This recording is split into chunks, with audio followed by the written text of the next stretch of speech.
ओम विश्वानिदेव सवितर्दुरितान् परासु यद्भद्रं तन्नयासु भद्रं कर्णेभिः शृणुयाम देवा भद्रं पश्येमाक्षिभिर्यजत्राः श्रीरंगैस्तुष्वासस्तनूभिः व्यसेमहि देवहितं यदायुः।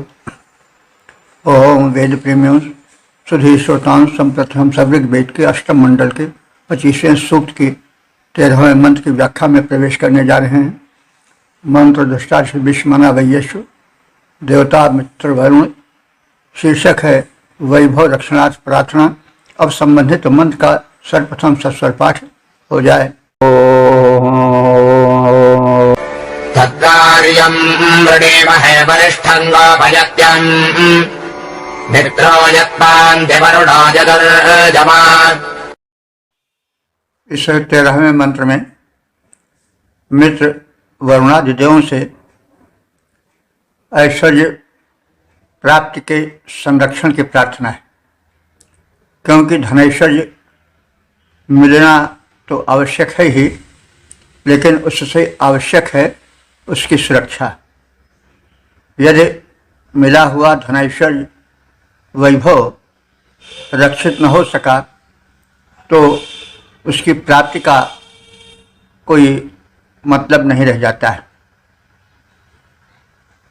यत्र मित्रः वरुणः पान्ति, जिस धनैश्वर्य की रक्षा मित्र और वरुण देव करते हैं, यत अर्यमा पान्ति, जिस धनैश्वर्य के अर्यमा देवता रक्षा करते हैं, तत् वरिष्ठम, उस अत्यंत श्रेष्ठ धनैश्वर्य के रक्षा की और प्राप्ति की हम कथित देवों से प्रार्थना करते हैं और ऐसे ही धनैश्वर्य की के पाने की कामना करते हैं। तो हमारे यहाँ योगक्षेम दो शब्द हैं। योग का अर्थ होता है जो नहीं मिला है उसका मिलना, और क्षेम का अर्थ होता है जो मिल सका है उसकी रक्षा। तो योगक्षेमम वहाम्यहम्, ऐसा गीता में भी कहा गया है। भगवान जिन पर कृपा करते हैं उनके योगक्षेम का वहन करते हैं। तो उसी योगक्षेम के वहन की प्रार्थना इस संबंधित मंत्र में की गई है। तो जिस ऐश्वर्य का संरक्षण मित्र वरुण अर्यमादि देव करते हैं, उस सर्वश्रेष्ठ तथा वर्णीय ऐश्वर्य की आकांक्षा हम तुम देवों से करते हैं। मित्र वरुण अर्यमादेव जिस धन का रक्षण करते हैं, उस सर्वश्रेष्ठ वर्णीय विभव की इच्छा हम सब रखते हैं। ओम 8,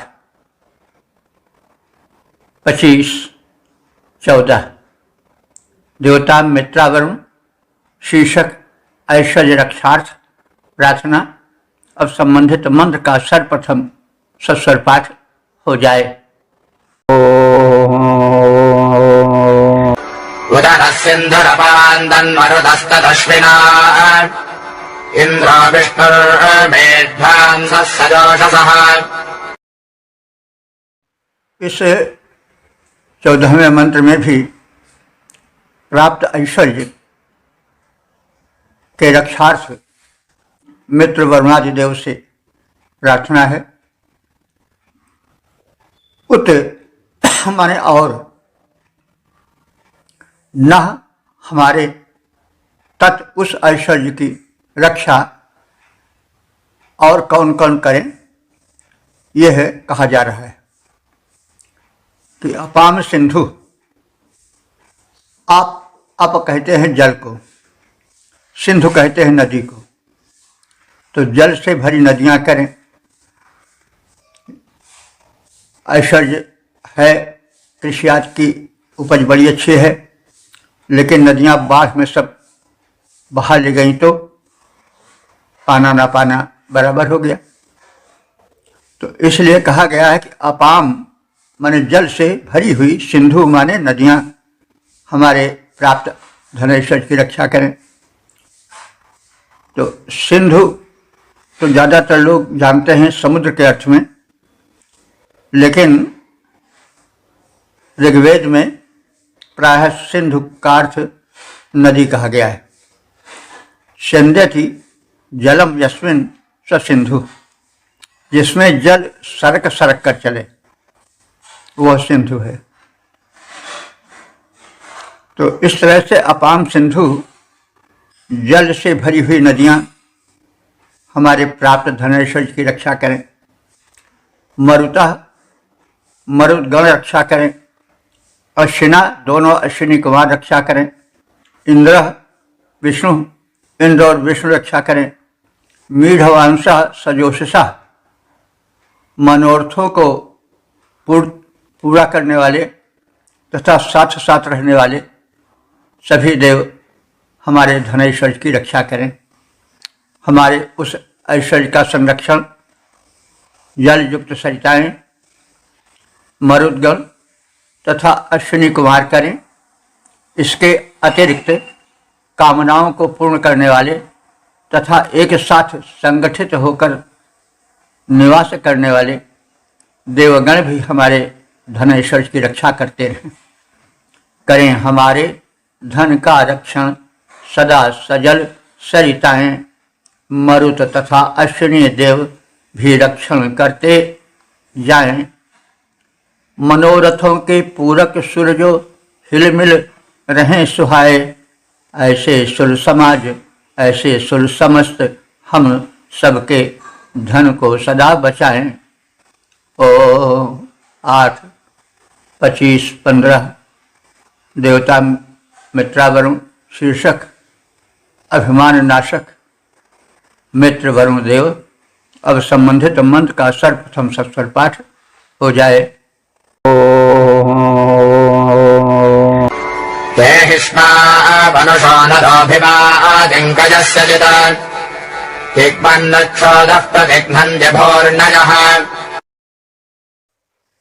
इस 15वें मंत्र में यह कहा गया है कि अभिमान नहीं करना चाहिए, क्योंकि जो कथित देव हैं ये अभिमान तोड़ देते हैं। अभिमान क्या है? आवश्यकता से अधिक अपने धन ऐश्वर्य पर गर्व करना। तो गर्वीला जीवन बिताना उचित नहीं है। ते ही वंशा माने पूज्य, त्वे पूज्य देव, हृणय माने गतिशील देव, नरः नायक देव, कयस्य चित अभिमातिम, किसी भी शत्रु के अभिमान को प्रतिघनंति माने तोड़ देते हैं, नष्ट कर डालते हैं। तिग्मम क्षोधः न, कैसे तोड़ डालते हैं? जैसे तीव्र जल प्रवाह वृक्षों को तोड़ देता है। तिग्मम माने तीव्र, क्षोधः माने जल प्रवाह, न माने समान। तो जैसे तीव्र जल प्रवाह वृक्षों को तोड़ देता है, वैसे यह कथित देव दुष्टों के अभिमानियों के अभिमान को तोड़ डालते हैं। जिस प्रकार तीव्र जल प्रवाह वृक्षों को उखाड़ फेंकता है, वैसे नायक ये वेगवान जितने देव हैं वे सब अभिमान भंजक हैं और शत्रुओं के अभिमान को तोड़ देते हैं।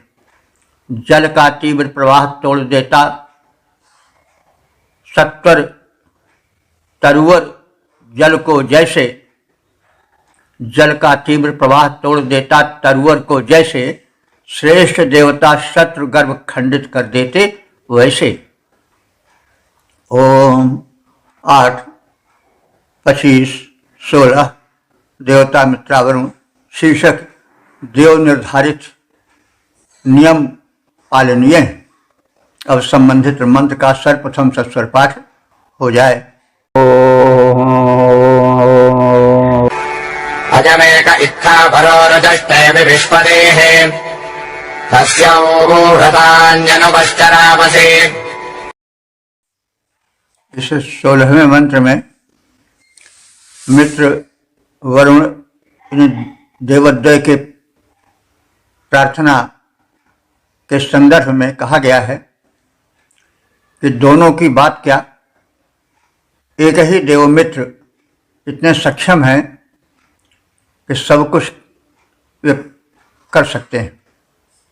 तो इसलिए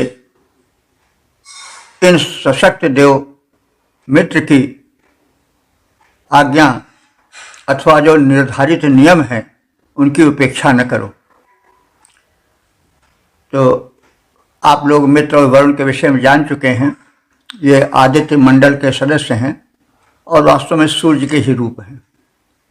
मित्र जो प्राणियों का मित्र है, रक्षण करता है किरण से, ऊष्मा से, प्रकाश से, और वरुण जो निशाकृत कर्मों का निरीक्षण करता है। तो ये साथ ही साथ प्रार्थित होते हैं प्रायः, क्योंकि ये कर्मों के निरीक्षक हैं जिससे संबंधित व्यक्ति को दंड या पुरस्कार दिया जा सके। वास्तव में मित्र देवता जो हैं वे एक रूप से सर्वदा विश्व में वर्तमान रहते हैं। सूर्य के एक रूप हैं, मित्र रक्षा करते हैं, और वरुण भी उन्हीं के सहायक हैं। और यह तो हम सब जानते हैं कि सूर्य का न कभी अस्त होता है न कभी उदय होता है, वो तो एक रूप से सदैव जाज्वल्यमान रहता है। तो ये तो सूर्य के भिन्न भिन्न रूपों के कथन के संदर्भ में अन्य उनके नामों का परिगणन कर दिया जाता है, कथन कर दिया जाता है। तो एक माने एक ही, विश्वपति हमारे प्रजा के रक्षक जो मित्र देव हैं, इत्था इस प्रकार से पूर्व यानी व्यापक विश्व को नियमित करते हैं। विचष्टे माने उनके कार्यों का निरीक्षण करते हैं। इसलिए हे याजको, हे यजमानो, वह तुम्हारे हित के लिए हम यह कथन करते हैं कि तस्य व्रतानि चरामसि, उस मित्र देवता के जो नियम हैं निर्धारित, उनको चरामसि माने आचरण में लाओ। तो यह हमारी मंत्रणा है, सलाह है। मित्रावरों देवों में से यह मित्र देव ही प्रजा रक्षण करने में पर्याप्त हैं और व्यापक विश्व का निरीक्षण ये करते रहते हैं। हे मनुष्यों, हम तुम्हारे हित के लिए उसके द्वारा निर्धारित नियमों के पालन का निर्देश करते हैं, उपदेश करते हैं। मित्र प्रजा रक्षक सबके कर्मों का करें निरीक्षण, उसके निर्धारित नियमों का करो मनुष्यों पालन। ओम 8, 25, 17 देवता मित्र वरुण शीर्षक निर्धारित नियमों के पालन का कथन। अब संबंधित मंत्र का सर्वप्रथम सत्स्वर पाठ हो जाए। अनुपूर्वा अन्योत्या साम्राज्यस्य षष्टिमान् मित्रस्य ऊढता वरुणस्य दीर्घश्वत्। इस 17वें मंत्र में यह कथित है कि वरुण और मित्र देवों के निर्देशों का पालन करना चाहिए और उसके पालन में ही जगत हित है। साम्राज्य से दीर्घश्रुत वरुण से, साम्राज्य समझने सम्राट रूप में अथवा सम्यक राजते साम्राज्य, जो विधिवत सुशोभित हो, तेज से, बल से, शक्ति से और महत्ता से वो सम्राट है, तभी वो सम्यक राजते भली प्रकार से सुशोभित होगा। तो यहाँ पर विशेषण है वरुण का कि वरुण देव जो हैं सम्राट स्वरूप हैं अथवा भली प्रकार सुशोभित हैं अपने गुणों और शक्तियों के कारण। वे दीर्घश्रुत हैं। दीर्घश्रुत माने बहुत दूर तक अपनी स्तुतियों से सुने जाने वाले हैं। ओक्या व्रता इस विश्व का जो हितकारी नियम हैं, विश्व के जो हितकारी नियम हैं उनके आश्रय स्थल हैं। यानी समस्त उपयोगी सिद्धांतों का उनमें समाहार है। अनुशस्तिम, और वो अपने इस दीर्घ सत्व का, दीर्घ व्यापक सत्य का व्यवहार रूप में आचरण करते हैं और आचरण करने का निर्देश भी देते हैं। मित्र से, मित्र देवता के नियमों का भी हम सब पालन करें, क्योंकि ये देवद्वय साथ साथ रहते हैं। इनकी शक्ति और महत्ता दीर्घ है। हम संपूर्ण जगत के शासक सुप्रसिद्ध वरुण देव के निर्धारित नियमों का अथवा उनके आदेशों का पालन करें तथा मित्र देवता के भी नियमों अथवा आदेशों का पालन करें। उसके पालन करने में विलंब न करें अथवा टाल मटोल न करें और उनके आदेशों, नियमों के नियंत्रण में रह करके सुखी और स्वस्थ जीवन बिताएं। संपूर्ण विश्व के शासक जो हैं वरुण देव कहलाते, संपूर्ण विश्व के शासक जो हैं वरुण देव कहलाते। हम उनके निर्देशों का पालन करते सुख पाते।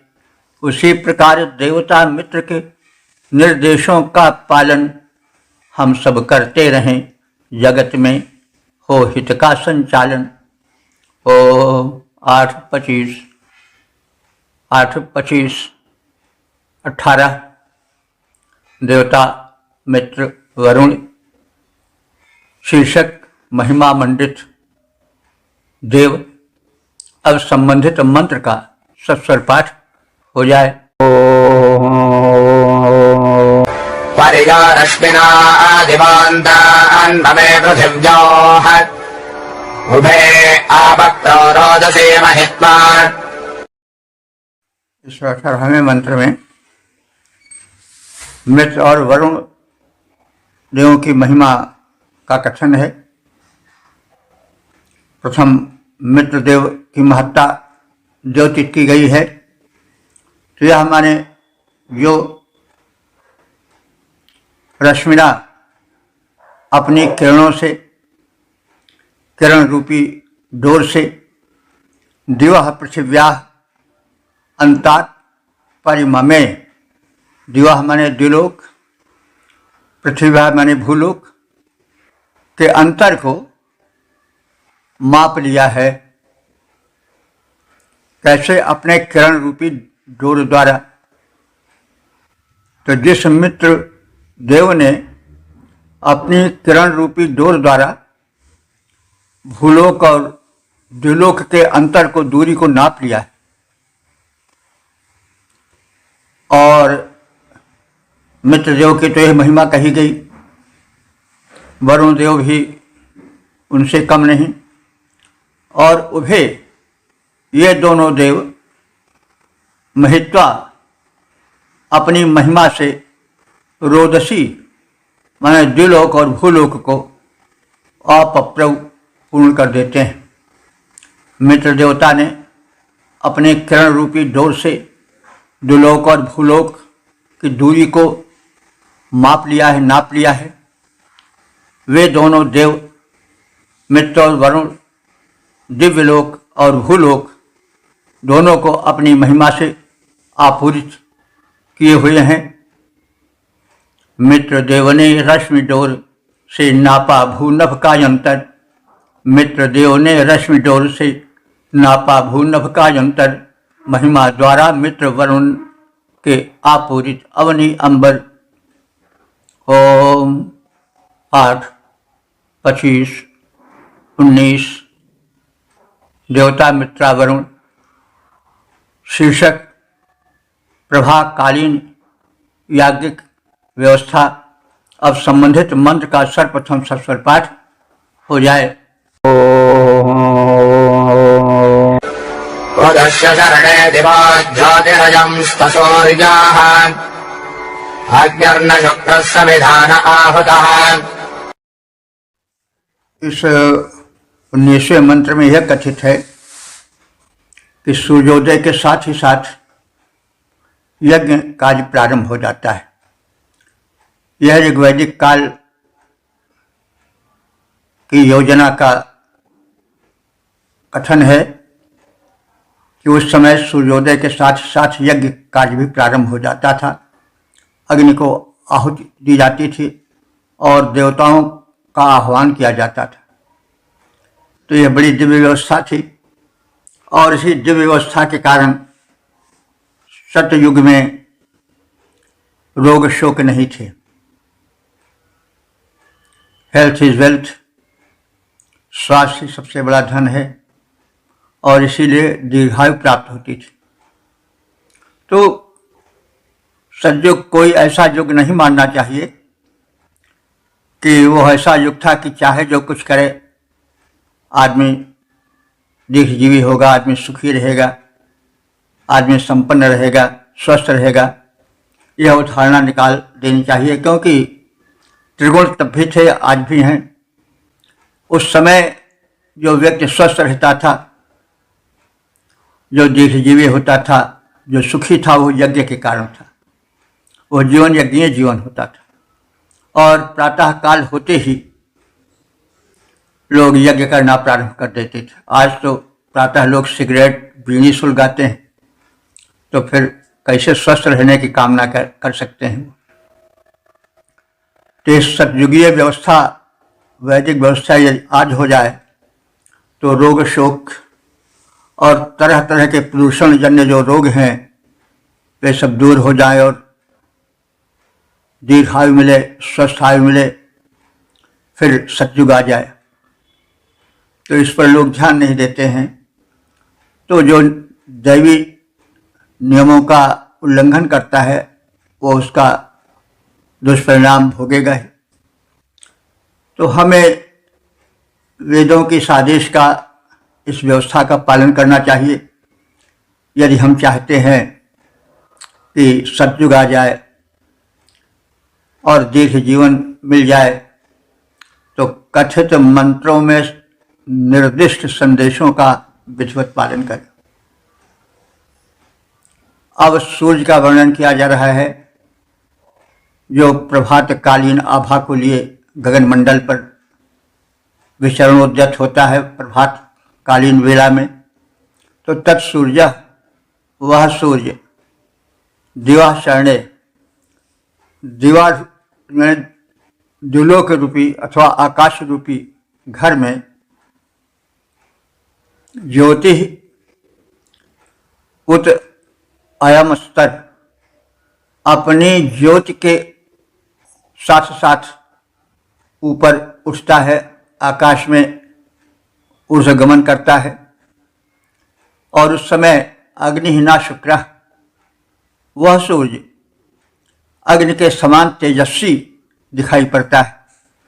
यह प्रभातकालीन सूर्य जब प्राची से झांकता है तो वह, उसका पिंड जो है ऐसा प्रतीत होता है कि मानो प्रज्वलित आहुति संपन्न अग्नि हो, यानी बहुत अधिक जाज्वल्यमान भी नहीं रहता, बहुत शीतल भी नहीं रहता, दर्शनीय है वह रविबिंब, ऐसा ऋषि कहना चाहता है।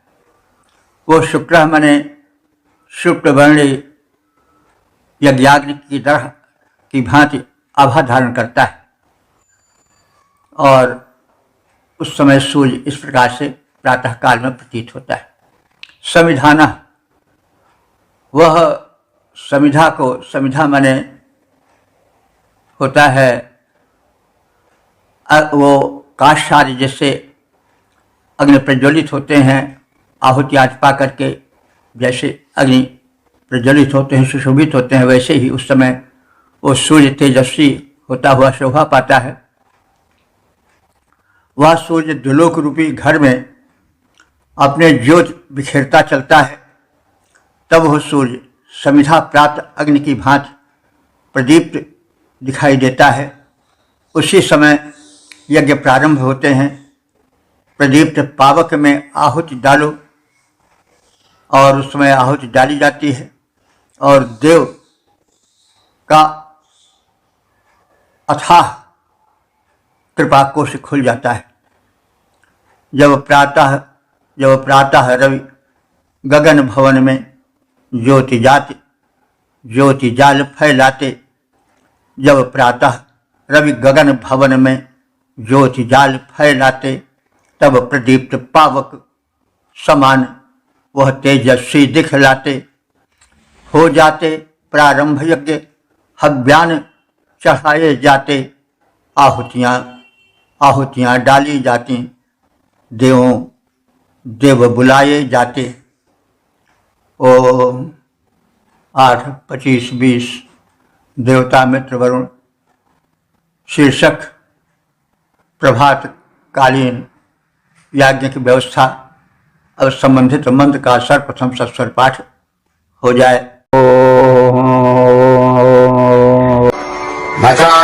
दीर्घ प्रसत्मनीषयवागस्य वामगः ईशे हि विद्वा विषस्य दावने। इस 20वें मंत्र में याजकों से अनुरोध किया गया है कि वे यज्ञ में मित्र देवता का स्तवन करें, स्तुति करें, आहुतियाँ डालें, क्योंकि मित्र देवता सक्षम देवता हैं। वे गोधन और अन्न धन दोनों को प्रदान कर सकते हैं, क्योंकि वे इन दोनों के स्वामी हैं और उपयोगी पौष्टिक अन्न देने में वो परम समर्थ हैं। याजका, हे यज्ञ कराने वाले पुरोधागण, दीर्घ प्रशब्दन, दीर्घ माने विशाल, सद्म कहते हैं घर को,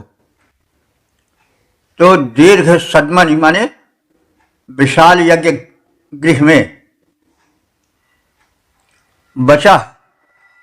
वचन यानी स्तोत्रों के वचन का उच्चारण करो। तात्पर्य है वैदिक मंत्रों से प्रार्थना करो मित्रदेव की, क्योंकि मित्रदेव गोमतः गायों को देने में समर्थ हैं, बाजस से पौष्टिक अन्न देने में सक्षम हैं। इसे क्योंकि वे इन पर स्वामित्व रखते हैं, इनके स्वामी हैं, तो जो स्वामी है वही तो दे पाएगा। जो स्वामी ही नहीं है, जो दूसरों से सिफारिश करेगा तो कहाँ तक मिलेगा, कहाँ नहीं जा सकता। तो अविशस्य पित्वा, वो विष रहित उपयोगी अन्न को दावने देने में ईशे माने समर्थ हैं, सक्षम हैं, क्योंकि उनका उस अन्न पर ईशत्व है, स्वामित्व है। हे याजकों, इस विशाल यज्ञशाला में स्तोत्रों का पाठ करो, मित्र देवता की स्तुति करो। मित्र देवता गो से युक्त अन्न धन को देने में समर्थ हैं, क्योंकि वे उसके अधिष्ठाता हैं। वे ही दोष रहित निर्मल पौष्टिक अन्न देने में समर्थ हैं। सूर्य की किरणों से ही तो अन्नों में पौष्टिकता आती है, तो यह वैज्ञानिकता भी झलकती है। हे याजकों, विशाल यज्ञशाला में स्तुति गान करो। मित्र देवता हैं महान, उनका पूजन सम्मान करो। वे ही गायों में और अन्न में पौष्टिकता को लाते हैं। वे ही तो इन सब के समर्थ स्वामी भी माने जाते हैं। ये हम सब जान लें, जानते भी होंगे कि सूर्य की किरणें पौष्टिकता और जीवन वितरण करती हैं। यह सुविदित तथ्य है। उनका ताप कीटों का नाश कर अन्न को दोष रहित बनाता है। तो इसी संदर्भ में यह मंत्र कथित है। ओम 8, 25, 21 देवता मित्रा वरुण। शीर्षक है समर्थ देव। अब संबंधित मंत्र का सर्वप्रथम सस्वर पाठ हो जाए। तत्सौर्यं रोदसे उभे दोषावस्तारुपब्रवे भोजेष्वस्मान् अभ्यक्षरा सदा। इस 21वें मंत्र में यज्ञीय वातावरण का चित्रण है और मित्र वरुणादि देवों की प्रार्थना है। याज्ञिक वातावरण में प्रभातकालीन गाई गई स्तुतियों में यह प्रार्थना है, संबंधित देव का महिमा मंडन है और सूर्य देवता को प्रथम प्रार्थित किया गया है। तत् सूर्यम, उस सूर्य को, हे याजकों, उस सूर्य को, उभे रोदसी, दोनों को, रोदसी माने द्युलोक और भूलोक। एक ही शब्द में दो अर्थ हैं, ऐसे तमाम शब्द संस्कृत और हिंदी में हैं जो एक होते हुए भी अपने में दो अर्थ समेटे रहते हैं। जैसे दंपति है, उसमें पति पत्नी दोनों का अर्थ छिपा है, शब्द एक है। तो उभय रोदसी, दोनों भूलोक और द्विलोक की उपब्रवे मैं देवता रूप में स्तुति करता हूँ। भोजेषु, भोजन के विषय में वे हमें पर्याप्त अन्न प्रदान करें और ये देव अस्मान अभि उतचर, हमारी ओर गति करें, यानी हमारी ओर आने का प्रयास करें, यानी हम पर कृपा करने के लिए, हमें अन्न धन से परिपूर्ण करने के लिए पधारें। मैं सूर्य देवता और भूलोक तथा द्युलोक की वंदना करता हूँ। तुम हमें भोज्य पदार्थों को प्रदान करने के लिए हमारे निकट आओ। देखो, अगर आप ध्यान से देखें तो जो कुछ हमको मिलता है वो आकाश से मिलता है और जितने पोषक तत्व हैं वे सब आकाश में फैले रहते हैं, वृष्टि आदि के द्वारा पृथ्वी पर आते हैं और पृथ्वी पर बीज बपन होता है तो उनसे उपजी फसलें, फल फूल आदि पौष्टिक फल फूल और अन्न आदि प्रदान करते हैं। इसलिए इनकी प्रार्थना जो है सटीक प्रार्थना है।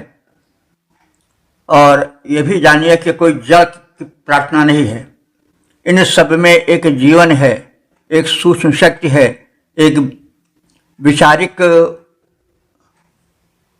प्राथमिकता है, वैचारिक संदेश है जो सजीव के संबंध में कथित होता है। जो वैदिक देवता हैं उनका हम जो रूप देखते हैं, भौतिक रूप, उसी को सत्य मान लेते हैं, लेकिन उन रूपों के पीछे एक चेतन सत्ता भी है, इसको भी ध्यान में रखें। तो मैं सूर्य देवता और भूलोक तथा द्युलोक की वंदना करता हूँ। हे संबंधित देवताओं, तुम हमें भोज्य पदार्थों को पर्याप्त मात्रा में प्रदान करो, हमारे निकट आओ ताकि हमारा जीवन संपन्न बने और हम भी संसार को संपन्न और सुखी बनाने में पूरा योगदान दें। मैं सूर्य देव अवनि अंबर को स्तुति वचन सुनाता हूँ, वे भोज्य पदार्थ प्रदान करें, मैं अपने निकट बुलाता हूँ। ओम 8, 25, 22 देवता मित्र वरुण। शीर्षक दान की प्रशंसा। अब संबंधित मंत्र का सर्वप्रथम सस्वर पाठ हो जाए। रुद्रमुक्षञ्जायनेन शतम् हरजाने वधैर्युक्तवसनाम सुषामणि। इस 22वें मंत्र में राजा वरु के दान का बखान है। उक्षणा मने उक्ष गोत्रीय जो राजा हैं वरु, उन्होंने हरियाणे माने घोड़ों के समूह से युक्त, ऋजम माने गतिशील, सुषामणि माने सुशाम के पुत्र राजा वरु ने रजतम युक्तम चांदी से मढ़े हुए सुशोभित विभूषित रथम असनाम रथ को हमें दिया जिसे हमने प्राप्त किया। अब इस मंत्र के दृष्टा ऋषि वैश्य जो हैं वो जो प्राप्त किए राजा वरु द्वारा, उस प्राप्त दान को वे दान का बखान कर रहे हैं। तो किसी वस्तु को जो देता है उस दानी का बखान या गुण का बखान होना ही चाहिए। एक प्रशंसा बहुत महत्वपूर्ण वस्तु है। जो उत्तम कार्य करे उसकी प्रशंसा होनी ही चाहिए, क्योंकि उससे एक प्रोत्साहन मिलता है। और गलत व्यक्ति की प्रशंसा नहीं होनी चाहिए, क्योंकि उस प्रशंसा से लोगों में गलत काम करने के प्रति रुचि बढ़ती है। और जब हम शुद्ध शुभ आचरण करने वाले की प्रशंसा करते हैं तो लोगों में शुभ कार्य करने की प्रवृत्ति जगती है, क्योंकि प्रशंसा कौन नहीं चाहता है। तो बुरे काम इसलिए भी बहुत अधिक होते हैं कि लोग यह समझते हैं इससे हमारी वाहवाही होगी, हम बड़े गिने जाएंगे, कुछ अधिक महत्व पाएंगे। अगर निंदा हो तो दुष्कर्म कम हो जाएंगे। पहले ऐसा होता था कि जो व्यक्ति दुष्कर्म करता था उसके बगल बैठकर भोजन नहीं किया जाता था, उसको भोजन में निमंत्रण में बुलाया नहीं जाता था, उसका सोशल बाइकाट होता था। तो दुष्कर्म कम होते थे, क्योंकि सामाजिक भय बहुत बड़ी चीज़ है। सबसे अधिक जाति अपमान, जाति बिरादरी में अपमानित होना असह्य होता है। आज के तमाम दुर्गुणों का कारण यह भी है कि जो अन्यायी हैं, पापाचारी हैं, खूनी कतनी हैं, लेकिन धन पाप लिए हैं तो उनकी प्रार्थना होती है, प्रशंसा होती है। तो फिर दूसरा क्यों नहीं चाहेगा कि हम भी ऐसा करें। तो उससे होता क्या है, समाज में दुराचार की वृद्धि होती है। तो यह इस संदर्भ में कहा जा रहा है कि भाई कोई यह कहे कि ऋषि कैसा है कि कोई घोड़ा दे तो उसकी प्रशंसा करे, रथ दे तो उसकी प्रशंसा करे। ऋषि अगर ऐसे हैं तब तो फिर चापलूस है वो। तो इसी बात के निवारण के लिए यह प्रसंग कहा गया कि जो दानी है उसकी प्रशंसा होनी ही चाहिए, क्योंकि प्रशंसा से दान की वृत्ति में वृद्धि होगी। तो मंत्रद्रष्टा ऋषि ने राजा वरु से जो दान पाया उसकी प्रशंसा कर रहे हैं कि उक्षण यामने यानी उक्ष गोत्रीय राजा ने हरियाणे घोड़ों के समूह से युक्त प्रदेश, तो हो सकता है कि हरियाणा आज जो है इस हरियाणे से ही बना हो। तो हरियाणा का जो मूल अर्थ है घोड़ों से के समूह से युक्त प्रदेश। तो हरियाणे घोड़ों के समूह से युक्त प्रदेश में रहकर रिजम माने गतिशील, सुशामणि माने सुशाम के पुत्र राजा वरु ने रजतम युक्तम, रजत कहते हैं चांदी से युक्त रथ को, यानी चांदी से मढ़ा हुआ वो रथ था, उसे अस नाम प्रदान किया और मैंने उसे प्राप्त किया। उक्ष गोत्री या उक्ष वंशीय राजा सुशाम के पुत्र राजा वरु नाम के विभूषण, नाम के भूषण से युक्त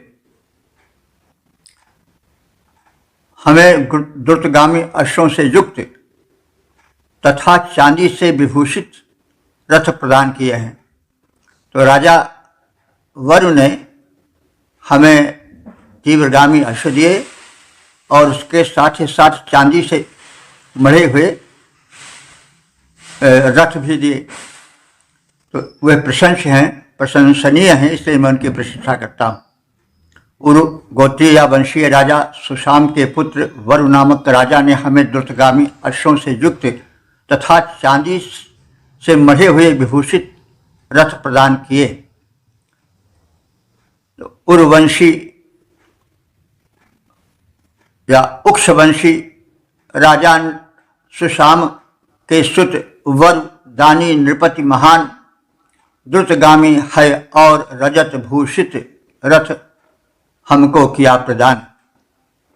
ओम 8:25-23 देवता मित्र वरुण शीर्षक दान में उत्तम अश्व पाने का कथन।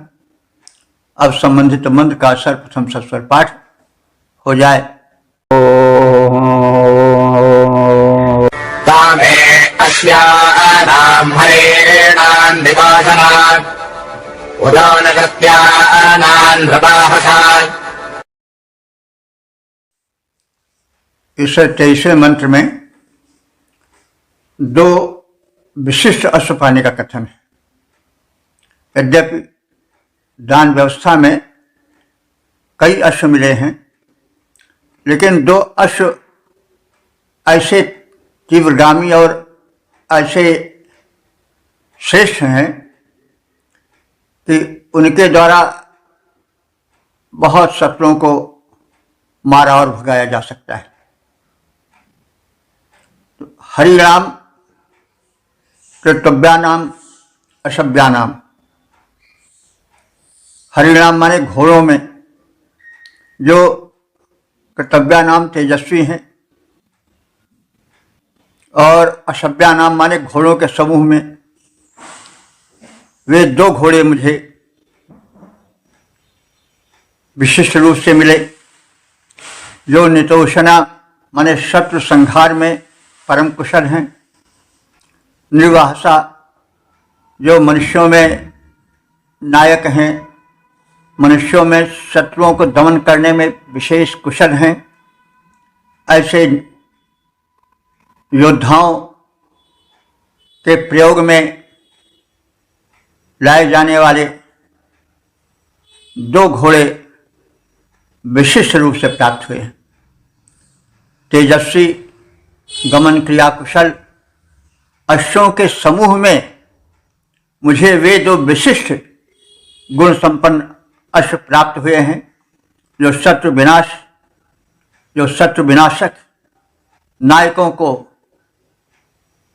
नरश्रेष्ठों को, सैनिक गुण से युक्त सेना नायकों को वहन करने में समर्थ हैं और जिनके द्वारा शत्रु विनाश किया जा सकता है। उस युग में जो स्थान आज हेलीकॉप्टरों या विशेष वायुयानों का है, वही उस युग में घोड़ों का था। तो आजकल कहते हैं कि ऐसी मिसाइल, ऐसे यान दिए जाते हैं जिससे कि शत्रु थर्रा जाते हैं। तो वैसे ही उस युग में अगर अश्व रहे उत्तम कोट के तो शत्रु विजय में एक बड़ी सहायता मिलती थी।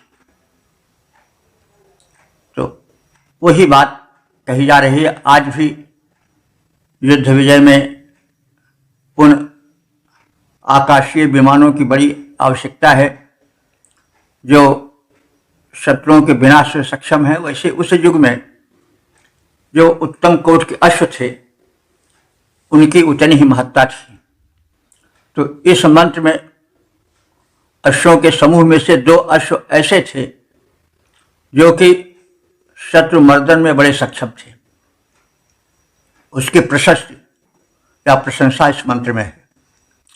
अश्वों के समूह में हम, अश्वों के समूह में हम 2 कुशल अश्व ऐसे पाए जो शत्रु समन में हैं समर्थ, नायक को विधिवत ले जाएं। ओम 8-25-24 देवता मित्रा वरुण शीर्षक दान में अश्व पाने का कथन। अब संबंधित मंत्र का सर्वप्रथम सस्वर पाठ हो जाए।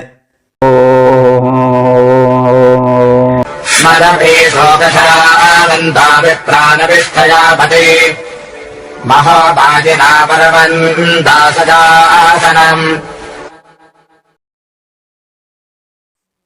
इस 24वें मंत्र में यह कथन है कि दान में कुछ ऐसे अश्व मिले हैं जिनमें से 2 अश्व ऐसे प्रधान हैं कि वे यदि युद्धस्थल में आ जाएं तो विजय निश्चित मिलेगी। तो इससे यह भी प्रकाश पड़ता है तथ्य पर कि ऋग्वैदिक युग युद्धों वाला युग था, क्योंकि जो विरोधी संस्कृति थी वो अपना प्रभाव डालना चाहती थी।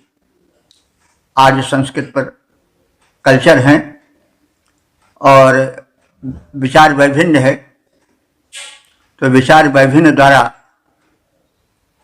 2 दलों में संघर्ष होता है, आज भी है। धर्म के नाम पर इतना युग आगे बढ़ गया तो भी लोग जूझते हैं और चाहते हैं कि हमारा धर्म हो जाए, चारों ओर दुनिया में कोई रहे ही नहीं धर्म।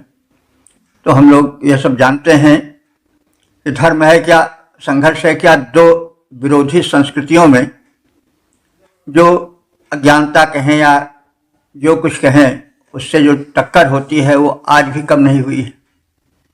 तो 2 विरोधी संस्कृतियों में जो टक्कर होती है वो आज तक विद्यमान है। और उस युग में तो संघर्ष और प्रबल था। लोग अपने विचारों को तब भी असुर जाति या जो दानव वर्ग था आर्यों पर अपने विचार थोपना चाहता था, अपना प्रसार चाहता था। इस स्थिति में संघर्ष होना आवश्यक था। और उस समय सबसे अधिक सक्षम जो साधन था विजय का वो था अश्व, घोड़े। तो घोड़े ऐसे हों कि जो विद्युत गति से चलें और शत्रुओं को पिछाड़ दें, उनका संहार करने में प्रबल सहायक हों। तो इसलिए अश्वों का बड़ा बखान हुआ है। इधर हम 2-3 मंत्रों में उसी बात का ज्ञान पा रहे हैं। इस मंत्र में भी जो समापन का मंत्र है उसमें भी 2 महान अश्वों का चित्रण है और उनकी गुणवत्ता का कथन है। तो महा माने महान, नविष्टयामति अत्यंत प्राचीन अस्तुत की सहायता से, यानी हम आराधकों ने 2 प्राचीन अस्तुत प्रधान मंत्र ऐसे पढ़े कि उसकी सहायता से हमें 2 अश्व मिले। 2 अश्व कैसे थे? अस्मद्भिषु, जो सुंदर लगामों वाले थे। और कैसे थे? कुशावंता, उत्तम चाबुक से युक्त थे, यानी उन अश्वों के साथ उत्तम चाबुक भी मिला। विप्रा और अरवंता, वो वेग से दौड़ने वाले थे।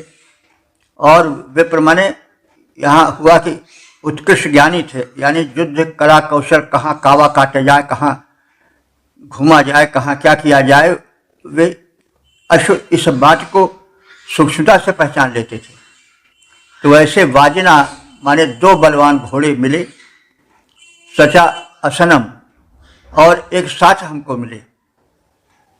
तो श्रेष्ठ लगाम वाले, उत्तम चाबुक वाले, ज्ञान संपन्न 2 द्रुतगामी अश्वों को मैंने नवीन स्तुतियों के बल से प्राप्त किए हैं, जिनकी लगाम चाबुक उत्तम, जो समझदार अति द्रुतगामी 9 अस्तुत बल से पाया है, ऐसे 2 अश्वों को जो नामी।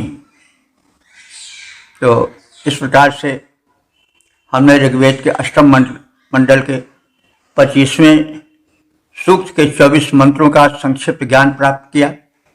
अब तक ले ऋग्वेद के जो मंत्र व्याख्यायित हो चुके हैं उनकी संख्या हो चुकी है 6604। परम सौभाग्य का विषय है कि हम लोग इतने पदक्षेप किए, इतने आगे बढ़े। तो इसमें आप सब जानते हैं कि जो प्रार्थनाएं हुई हैं वे मित्रा वरुण की हुई हैं, और कुछ प्रार्थनाएं विश्व देवा की हैं। इसमें विश्व देवा माने अनेक जो देव हैं, विष्णु और अश्विनी कुमार आदि, उनकी भी प्रार्थनाएं हैं। विशेष रूप से जो प्रार्थना है वो है मित्रा वरुण की, उनकी शक्ति का कथन है, उनका कृपा दृष्टि पाने के लिए जो है वह विशेष उत्सुकता है, आतुरता है। मित्रा वरुण को हम जानते हैं, ये साथ ही साथ प्रार्थित होते हैं प्रायः, और मित्र जो हैं वो सूर्य के ही रूप हैं, वरुण भी सूर्य के ही रूप हैं। लेकिन मित्र जो हैं वे दिवसकृत कर्मों का लेखा जोखा रखते हैं, मनुष्यों के, प्राणियों के, और जो वरुण देव हैं वो निशाकृत कर्मों का लेखा जोखा रखते हैं। ये प्रबल शक्ति और तेज से संपन्न है, इनकी कृपा दृष्टि आवश्यक है।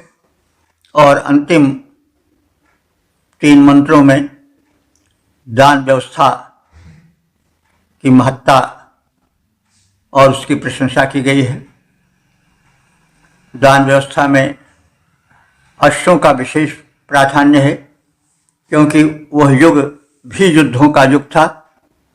2 विरोधी संस्कृतियां टकराती थीं, कभी कभी भूमि को लेकर भी विवाद होता था। और युद्ध तो शाश्वत सत्य है, युद्ध से कोई कभी बच नहीं सकता है। कोई भी युग हो, युद्ध तो होना आवश्यक है, क्योंकि विरोधी विचार, विरोधी संस्कृतियां सदा रही हैं और आज भी हैं।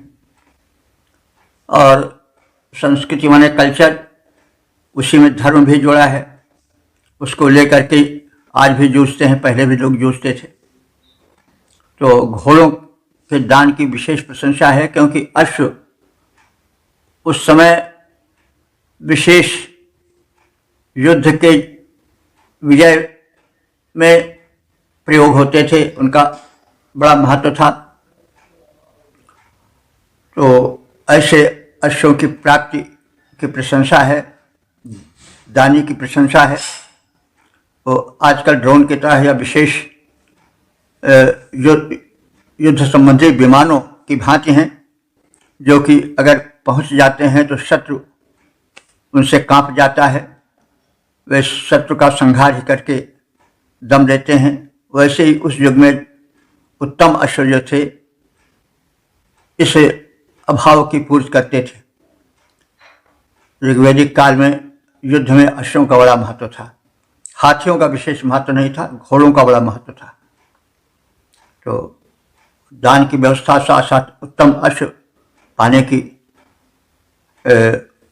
जो क्रिया है, पाने का जो महत्व है, उस दान की विशेष प्रशंसा है।